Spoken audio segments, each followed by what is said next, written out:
वहाँ की यह सच्ची घटना आज आपको मैं सुनाने जा रहा हूँ। एक माँ अपने बेटे के साथ शारीरिक संबंध बनाती है, तो बेटे ने अपनी माँ का चाकू घोंप-घोंप कर मर्डर कर दिया। जी हाँ दोस्तों, सच्ची घटना पर आधारित यह कहानी है।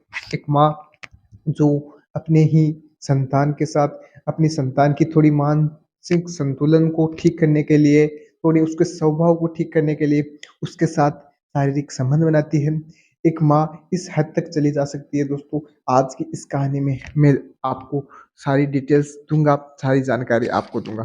तो दोस्तों कहानी शुरू होती है औरंगाबाद से। औरंगाबाद के भिखारीपुर में एक नवनीत नवनीत कंवर नाम की एक महिला है, उसके पुत्र का नाम दोस्तों मैं आपको बता दूँ अभिषेक। अभिषेक जिसकी उम्र अभी 23 वर्ष है और जो नवनीत कंवर है, उसकी उम्र आप 45 वर्ष है। आपको पता है 45 वर्ष की उसकी माँ है और उसका बेटा है जो अभिषेक वो है 23 वर्ष का।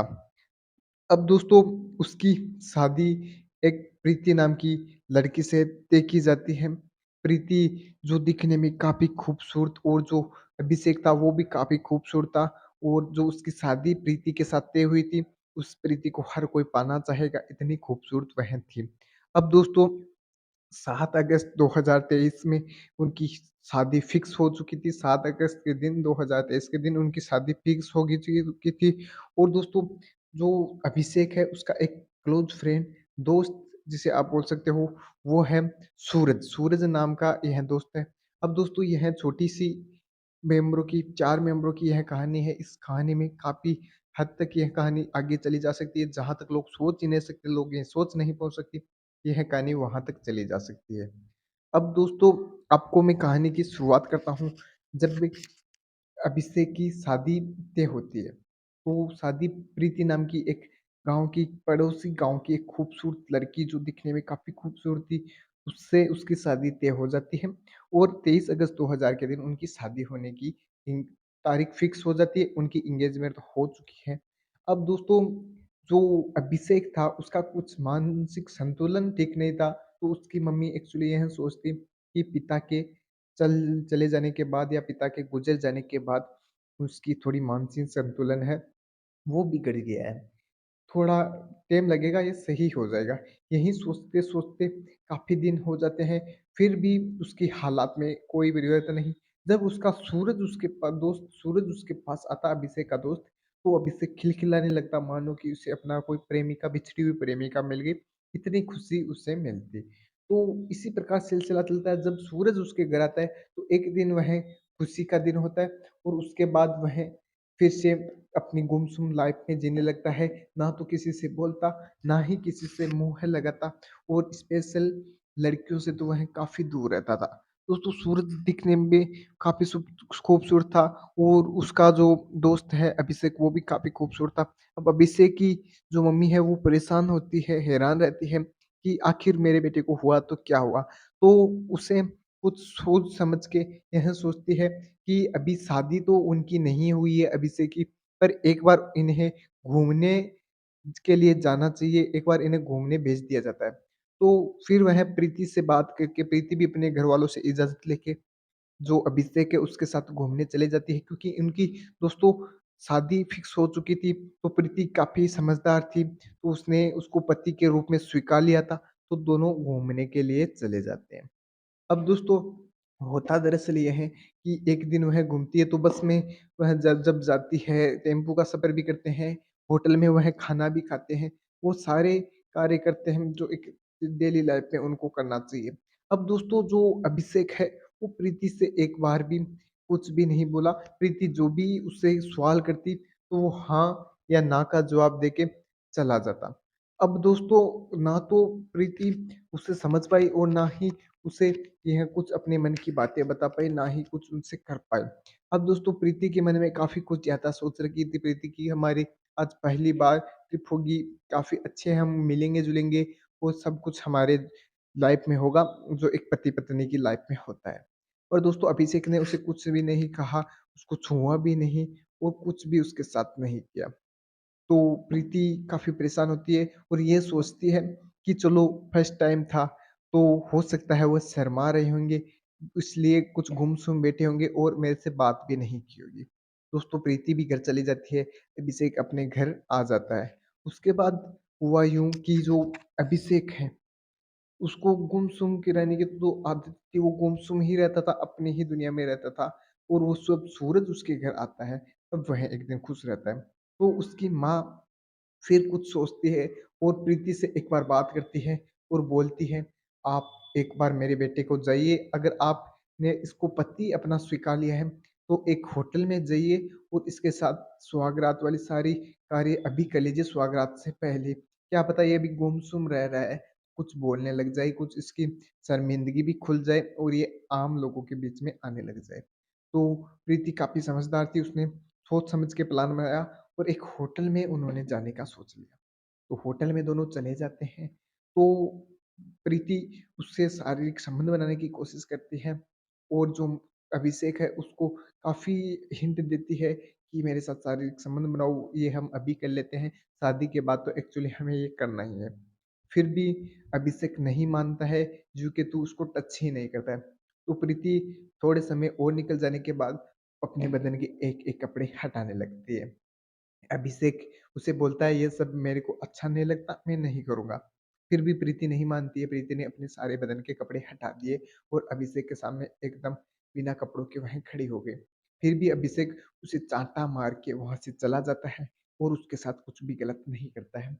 एक एक तरफ से आप देखो तो उस लड़की के साथ काफ़ी गलत हो रहा था क्योंकि जो लड़की की माँ है, उसे शादी से पहले ही उसको रखेल की तरह बनाना चाहती थी और अपने बेटे के साथ एक नाइट बिताने के लिए उसने कहा था, एक दिन बिताने के लिए उसे कहा था स्वागरात वाली हरकतें। ये देखिए आम चलन में ये काफ़ी चीज़ें बहुत गलत है और इसकी आज्ञा कोई देता भी नहीं है। फिर भी प्रीति ने सोच समझ के अपने फैसले से वहीं गई, उत्सुक से गई, ना कि उस पे कोई दबाव था। वो अपनी खुशी से वहाँ चली गई क्योंकि उसने अभिषेक को अपने पति के रूप में स्वीकार लिया था। अब अभिषेक घर चला जाता है और प्रीति भी गुस्से से लाल पीले होकर उसको एंगेजमेंट की रिंग थी, जो अंगूठी से निकाल के उसको वापस दे दी और बोला कि मुझे नहीं करनी तुमसे शादी। गुस्सा होके अपने घर चली जाती है, अभिषेक अपने घर चला जाता है। ना अभिषेक वैसे उदास रहता तो उदासपने में वह अपने घर चले जाता है। अब प्रीति का शाम को कॉल आता है अभिषेक की मम्मी को। तो जो नवजीत कंवर थी, नवनीत कंवर को फ़ोन आता है प्रीति का, अपनी सास को वह कॉल करती है प्रीति और बोलती है, "मुझे शादी नहीं करनी, आपका बेटा नामर्दों की तरह मेरे साथ कुछ भी नहीं किया पूरे दिन में। मैंने इस प्रकार से अपने सारे बदन के कपड़े हटाए, फिर भी उसने मुझे टच तक भी नहीं किया।" तो सुनकर उसकी माँ हैरान रहती है, परेशान होती है कि इसे कोई लड़कों की प्रॉब्लम तो नहीं है? क्या यह जो अभिषेक है उसको जो शारीरिक संबंध बनाने में असमर्थ है या फिर उसके कुछ प्राइवेट पार्ट्स में दिक्कत है। तो यही सोचकर और उसकी मानसिक संतुलन काफ़ी बिगड़े जा रही थी। यही देखकर उसकी माँ एक कठिन निर्णय लेती है, एक अघोर निर्णय लेती है, जो एक माँ अपने बेटे के लिए यह निर्णय कभी नहीं ले सकती।